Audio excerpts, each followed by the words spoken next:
Olá, pessoal! Essa é a primeira aula do módulo 3 do Descomplicárdio. Eu sou Eduarda Dietrich, acadêmica de Medicina e integrante da Liga de Cardiologia da UFSPA e do ICEFUC.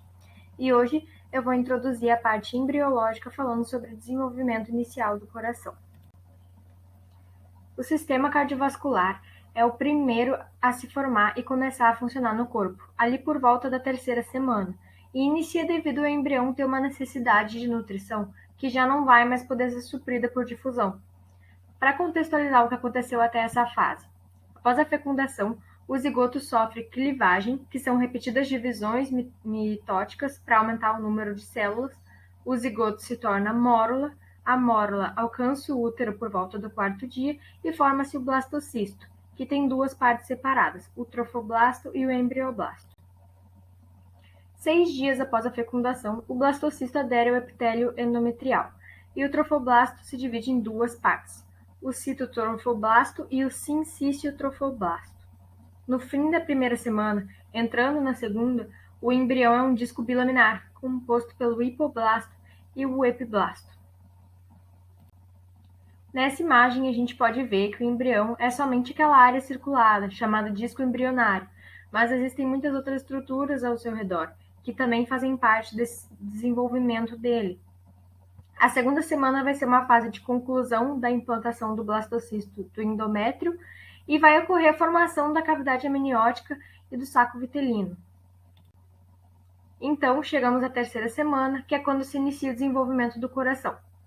Mas antes temos outros processos que iniciam primeiro. Ocorre o aparecimento da linha primitiva no disco embrionário, o desenvolvimento da notocorda e um processo chamado gastrulação, que vai formar as camadas germinativas.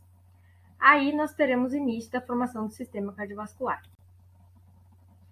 Nessa etapa da embriogênese, o embrião é um disco trilaminar, já com a linha primitiva, um processo notocordal e já sofreu gastrulação, ou seja, já estão formados os 3 folhetos germinativos, o endoderma, o mesoderma e o ectoderma.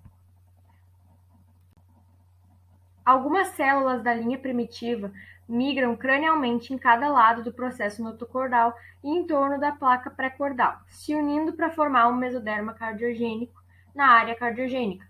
Essas células formarão cordões bilaterais pareados que correspondem à área cardiogênica primária e em posição mediana à área cardiogênica primária vai ter a área cardiogênica secundária.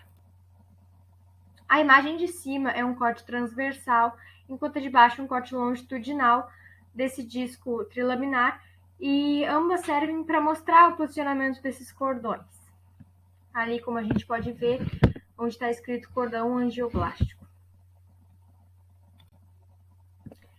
Esses cordões são canalizados e formam 2 finos tubos cardíacos que logo vão se fusionar para formar o tubo cardíaco no fim da terceira semana. A camada externa do tubo cardíaco embrionário é formada pelo mesoderma esplâncnico que circunda a cavidade pericárdica.